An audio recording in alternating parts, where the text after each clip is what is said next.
This is the HaltingWinter Podcast. I'm your host, Seth Winterhalter. HaltingWinter is here to help small business owners escape the stress and the overwhelm of trying to figure out how to grow your small business. We give you the tools and we give you the support to not only grow, but to double your annual revenue year after year. That's right, we're going to help you double your revenue year after year. How? We're going to install frameworks that don't need to be reinvented at every growth phase that you hit. No, these are skyscraper, steel, ever-holding foundational frameworks that are going to take away the questions and the doubts and they're going to give you the insights so that you know exactly how to build the 6 primary parts of your business. Remember, just because you're a small business doesn't mean you can't think big, act big, make big revenue, and have a big impact. That's what we do on this podcast. We break down, how do we think big?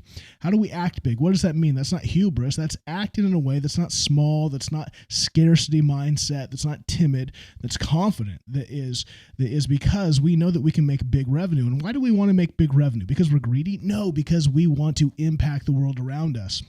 The more we make, the more we are impacting people, customers, purchasing our products, using those to solve problems. And that's what we're doing. We are taking the month of April to walk through a 12-part series. This 12-part series details 12 steps I believe every business owner, whether you are starting a business and are moving toward a launch date, whether you've been in business for years or maybe a decade and more and need to reset the business because you've been stalled out and things are stale and you need to actually grow your business, or maybe things are growing but you've hit a wall, you've hit a ceiling and you're not sure how to break through. These 12 steps will help you reset or build the foundation to grow upon as high and as large as you want, because again, they're frameworks. They're not how to do it right now at this moment. This isn't Facebook ads 2023. This is how do you do marketing so that no matter what year, no matter what vehicle, no matter what venue, you're able to apply this framework to that and have success. So if you're a small business owner and you're stuck on the tarmac, you're stuck on the runway, you can't seem to get off to the next level of growth, to the higher level, if you're considering becoming a small business owner and trying to figure out what steps to take to launch a business, no matter where you're at, this podcast is for you. Today, we take our 4th step. So whether you want to launch a business or whether you're resetting one, this is going to give you clarity to grow. This 4th step answers the pivotal question: how do you grab your target audience's attention? We've talked about products. What do you offer? Why do you offer it? Is it actually important? Is it actually necessary? Is it needed in the market? Last time we talked about your targeted customer audience. If you know that it's needed, who is it needed by? Today, now that we know that target audience, we need to figure out, how do we get their specific attention? We crafted and honed the ideal customer avatar, that specific targeted audience, but once you know who that is, now how do you grab that attention? How do you get their eyeballs to tune in on you? That's what we're talking about today. So there is a 2-part answer to this, a 2-part answer to how do you actually grab your target audience's attention. Number 1, you have to ask this question. Number 1, what is your target audience's biggest problem? Now, of course, it's in relation to your product or service. In light of your product and service, in light of what you can solve, what is your target audience's biggest problem? Your target audience should have a clear, overwhelming pain point that is a problem that you can solve with your product or service. Why does this need to be a problem? Because it's not a problem. They're not looking for solutions. They're not going to have a need. They're not going to have a reason to buy. They're not going to be compelled. Instead, it's like, you walk into Costco and you went in for XYZ, but you see A, B, and C. Now, if you're just prone to spending money and have money to spend, and therefore you don't really make good decisions, then yeah, maybe those are the customers and maybe that's the people that you've actually had some success with, but now you're not having success and you're like, we had success. What happened? Well, you'd never really had a target audience. You just had buyers. And this is a problem with a lot of small businesses. is because when you start out, you don't do this work. You don't nail down your target audience, and you don't nail down what their biggest problem is and why do I need to know that? Because I need to speak in a way that grabs their attention. If I said, if you are someone who needs knee surgery out of the blue, right? You're playing a pickup game, a basketball, you tear an ACL, all of a sudden, for the first time in your life, you've been injured, and now you have to do something about it. Guess what? All of a sudden, if you're seeing ads or you're seeing friends talk about knee replacement or knee surgery, you are hyper aware. Why? Because you now have an immediate problem. It's like when you maybe you relate to this. Whenever you buy a new car, right? It's new to you. Maybe it's used, but you buy a new car to you, and it's a different car than you've ever had. And you're like, man, I love this car. And all of a sudden you see it all over the place. You recognize it now because now it's yours. Now you, right, you own it. And so you're familiar with it. And now you recognize it. You didn't recognize it before. You're like, I think I'm the only one who has this kind of car. And now it's like, everyone has this car. It's because you are familiar with it. It is now on your radar in an intentional way. It's the same thing. Like, your target audience should have a clear problem. And back to my original point, when you start out in business, oftentimes your friends, warm market, wants to help you. And so again, you might have initial success and go, wow, this is working, but that's not a target audience. That's just your warm market who want to see you launch well. And depending on how many, right, close friends you have, that can create an initial, which is great, some initial movement. And you need to use that movement well by getting reviews. And we'll talk about this later. But if they don't actually have a problem, they're just trying to help you, you have not done this step. And this is going to cause that pool, that water, that well you go to dry up real quick because you haven't done the real work of marketing. Marketing is, who is my target audience and what is their problem? How do I grab their attention? They have to have a pain point because that's what you're going to solve. And so what is it? Describe it, clarify it, get clarity, distill that thing down until it is thick and syrupy, right? If you do any cooking, right, when you create a reduction, when you reduce a sauce, you're taking those liquids and just slow simmering it until it reduces into the syrupy thickness. That's what you need to do here. This is not a half an hour project that you do one day. This is something you got to think about. You got to sit in. And in fact, you got to do more than just you. You got to go meet with some people who have this problem. And you got to ask them, what is that problem? What maybe you have some customers that you have served that say, man, you came and you bailed me out. Your product saved my life in this time of need. It did, whatever. You're a window gutter cleaning company, and you came in and cleaned windows for that event that was, going to go sideways because she totally forgot to have the windows cleaned. And it was going to, all of a sudden she saw how dirty they were, and she was going to have all these people over, and her house was immaculate. It was awesome, except the windows were horrible. And it was just going to be the glaring thing that would make her feel so horrible about the beauty of her home. And you came in last minute and saved the day, right? That's a win. So you can say, well, what did that do? The windows are the focal point. That we have these huge windows and they show this great view we have. And I did all this work to clean the inside of the house and the outside of the house and make that view spectacular. Then I looked, and the very thing that they look out in the view was horrible. It was smudgy and it was dirty and it was cobweb filled. And you came out and you made the event awesome, and people were blown away walking into our new house for the first time for this big party we held. And okay, now that's giving me some things in their words. What's the problem in their words? We have this view we wanted to see. It was so much. We had this. We throw these parties, and there's this pressure to make it perfect, and it wasn't going to be perfect. And you came in and you made it perfect, right? What are the pain points for your target audience? Think about, let's do another example. I work with a coffee company, so they're kind of on front of mind lately as we've been doing some of this.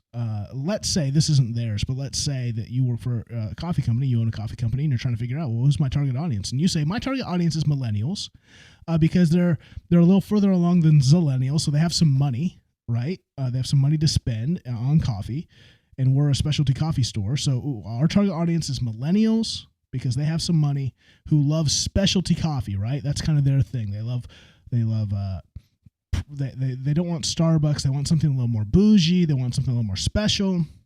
So we're targeting millennials who love specialty blended coffees and who care about supporting a local cause with their coffee addiction, right? They feel sometimes guilty that they drink so much coffee. They could make it at their house. In fact, they have expensive espresso machines and all the gadgets and gizmos aplenty, but they're a little lazy and they're a little less put together, and so it's easier to grab it on the way out. So they want specialty coffee. They want to support local causes with that because they feel a little guilty of spending so much money on their coffee. So that's important to them, is what's their money going towards, and they want it quick. Okay, we've nailed down some things. Now, what's their problem?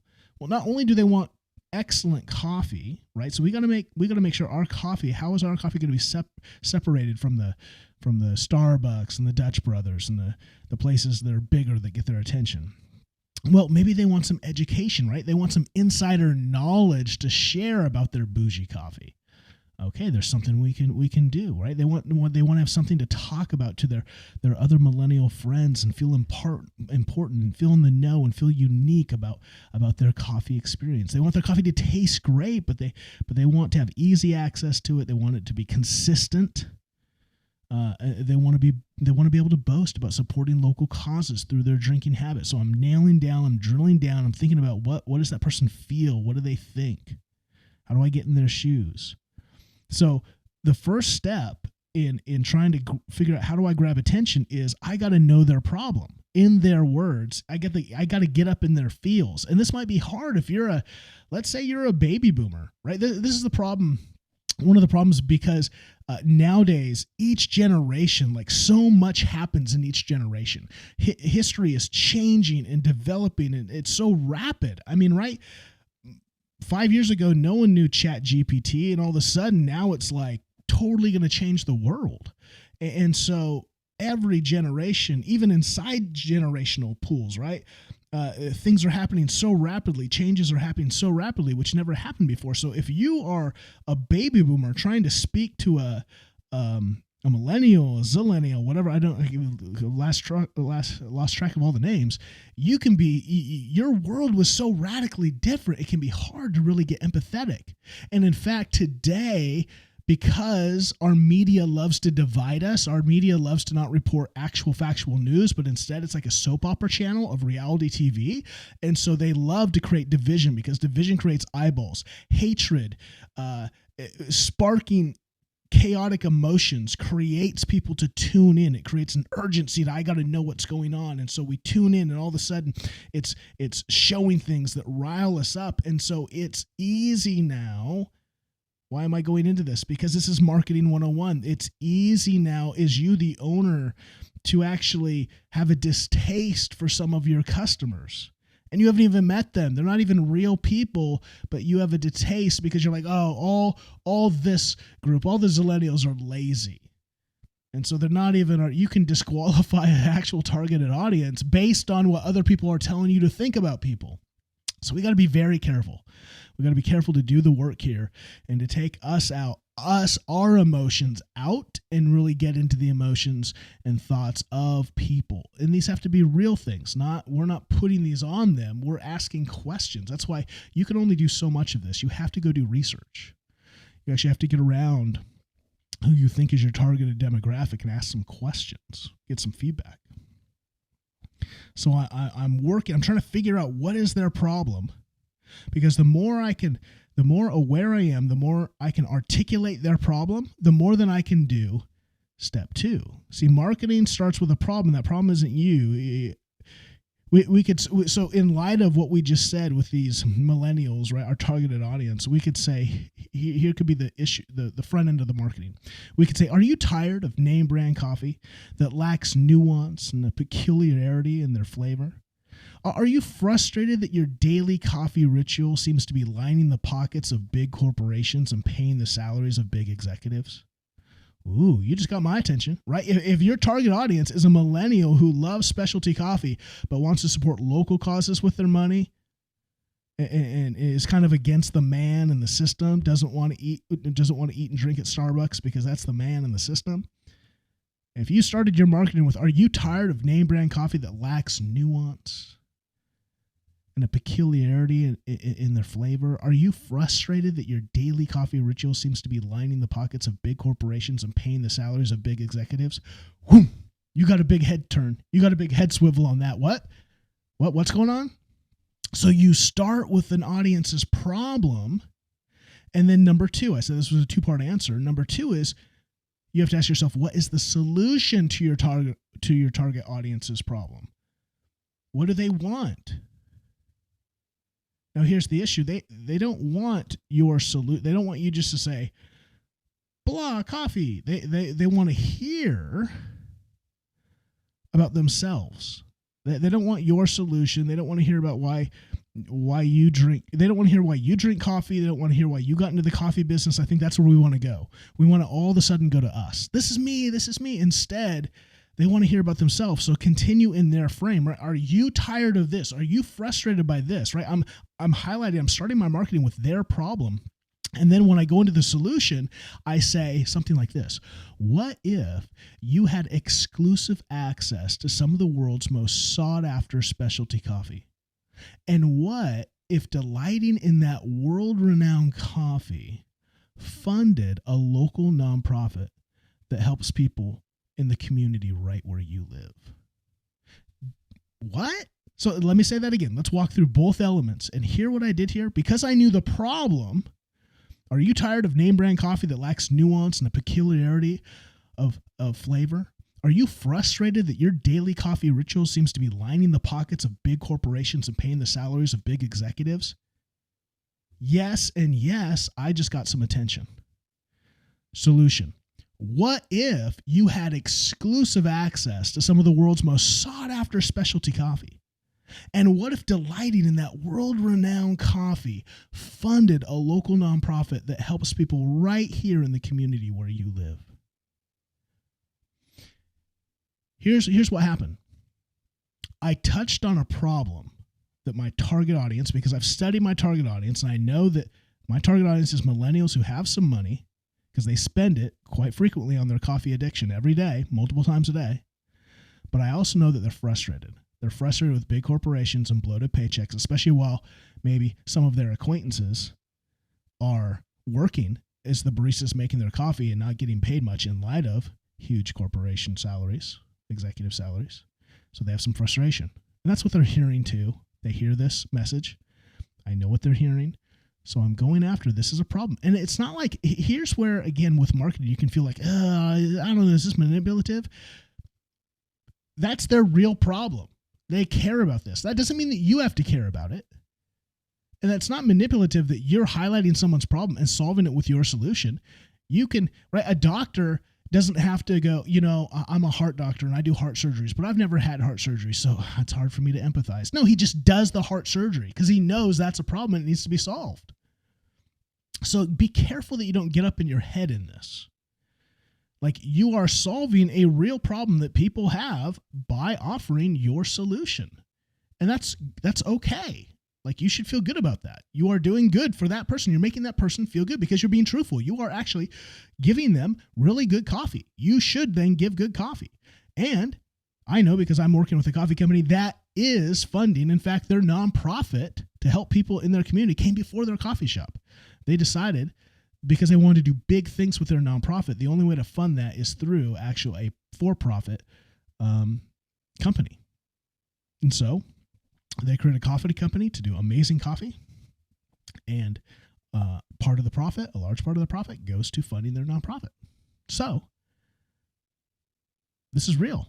We're really doing this stuff. Now, if you were like, I'm going to get the attention of millennials and I'm going to say this but not have a nonprofit, yeah, then you suck. You should not. That's called horrible marketing. That's called manipulative false marketing. And people do that crap. And so, but that's not you, right? So you don't be dissuaded, don't get frustrated about marketing and get up all in your head because there's some horrible people that use marketing in perverse ways. In distorted ways. Instead, you use the tools of marketing and do good with it. Really help people. Serve your customers well, right? So what is their problem and how do I offer my product and the solution. See, I haven't even said yet the name. What if you had exclusive access to some of the world's most sought-after specialty coffee? What if delighting in that world-renowned coffee funded a local nonprofit that helps people in the community right where you live? Here it comes. Now, so I said problem, I stated a solution, and now here it comes. We are Campers Coffee, and we make you smile with every sip. And remember, every sip goes to bringing a smile to a person in need who might well be your neighbor. Let me say that again. Now we come in with the offer statement. We are Campers Coffee, and we make you smile with every sip. And every sip brings a smile to a person in need who might well be your neighbor. Wow. Okay. I got to learn more about this. Who? They just told me they're Campers Coffee. I got to go check them out. See, it starts by knowing your targeted audience like you know the back of your hand. This is why it's so important. You can't just breeze by this. You got to spend some time and really go, who is my target audience? The more you know them, the better you know their problem, the better you can articulate that in a way that captures their attention, makes them go, And then the way you can offer your product and your service as a solution to that problem, again, drawing them in, not just bait and switching, not going, hey, do you have this problem? Boom, we're here, we're awesome. No. You have a problem. We want to solve it. This is who we are. I got to check them out. When you know your audience and you know their problems, in their words, empathizing with their pain, then and only then can you offer a solution that compels them to take action. You grab their attention by pointing out their problem and then proclaiming the solution. The solution is better coffee that makes a difference. The solution isn't you. The solution is better coffee that makes a difference. You are the guide to that solution, and we can help with that, and we can provide that. You see that? The problem, the solution is the picture, is the dream, specialty coffee that funds a local nonprofit. But that's not you yet. That's the idea. That's the dream. That's the heaven. They're in the hell. Bad coffee, big corporations, bloated salaries. The heaven, world-renowned coffee, insider access. Every drink funds a local nonprofit doing good work. And we can help with that. If you need help today dialing in your targeted audience, figuring out who your customer avatar is, and then the second thing, figuring out what is their problem. How do I state the solution to their problem with my company and my business as the guide to that? If you need help with this is what I do. This is what I love. I'll help you see. This is probably one of the favorite parts of my job is thinking creatively. Again, I love to tell stories. I'm a storyteller. I love to do this kind of work. And so I would love to sit down and brainstorm with you. In fact, I would love to invite you into this is what we're going to do. I keep saying, like, I want to sit down with you. In fact, this is the issue. I don't have time anymore to sit down with all the people I want to sit down with. And so I'm doing something brand new. I'm launching what's called Small Business Flight School. In fact, you might have heard about this because Donald Miller and his company, Business Made Simple, is launching Small Business Flight School. I am launching Flight School Top Gun, right? I'm going to take what Don's doing. Don is offering the back end. He's offering all the modules, all the videos, all of the content that you can absorb and chew on and think about. Don is providing all of that. Business Made Simple. And so when you buy into Flight School, you are getting all of that content. The difference with Top Gun is that you're getting coaching. You are getting someone to come alongside you and go, this is what that means, and let's apply it to your business specifically. That's what I find most small businesses have the problem with. It's not the lack of insight. And sometimes we need insight. Sometimes we need the frameworks and the tools, and that's why Business Made Simple is amazing. I think they're the best frameworks out there. That's why I partnered with them.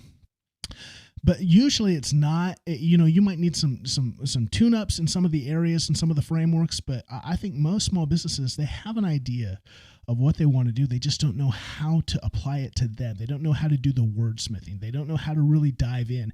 And it's hard because you're busy. You have a business to run. And so it's hard to work on your business when you're working in your business. I get that. And so that's why I think flight school is going to revolutionize small business owners. I think it's going to come alongside and help you get so much farther ahead than you ever could have alone. That's what we're doing. It's a 6-month program. It's designed to give you clarity, to create a strategy to grow your business and to double your current annual revenue. It's a great program for someone who wants to launch a business. So instead of launching and then having to build the bike while you ride it, you actually have a bike to ride, a business to actually get off the runway with and soar with from the very beginning. And so if you want to know more about Flight School, go to smallbiz, B-I-Z, smallbizflightschool.com, smallbizflightschool.com, and make sure to apply right away because we have limited spots. It's a tiered program. We have the Top Gun Academy, which is group-based, which is all the content, all the things. And then we have Top Gun Maverick, which is where you get assigned a personal coach to actually walk with you individually for the 6 months. Yes, you get access to all the groups. You get access to everything. But in the Maverick program, when we're limiting that to how many people can be in that because it is so customized. It is basically you have a coach on call to do whatever you need them to do to make sure that your business, you will double your revenue. Like if you want to double your revenue, that's the program for you and that's why we only take specific people in that because we don't want failures in that one. We want to make sure that you're as dedicated as we are, you're as driven as we are, and you're ready to do the work to double, if not quintuple. Our goal really in all of this, we hope that many of these businesses who go through the 6-month program will stay with us on the back end so that we double your revenue every year. And our goal is in 5 years, you'll have quintupled your revenue. How amazing would that be? That's called big thoughts as a small business. We act big because we are a big business, but we are small in that we don't need to become a huge corporation. So want to encourage you to check out Small Biz Flight School. Hope this helped today. Hope that you're thinking about, wow, I got to think about my targeted audience. What is their problem and how do we pitch our product and services, the solution, without just ramming that down their throat? How do we speak that in a way that draws them in, that wants them to pursue us and compels them to take action? I think you'll find more sales out of that marketing strategy. So hope that helps. Hope that encourages. Check out, again, smallbizflightschool.com, and we will see you next time.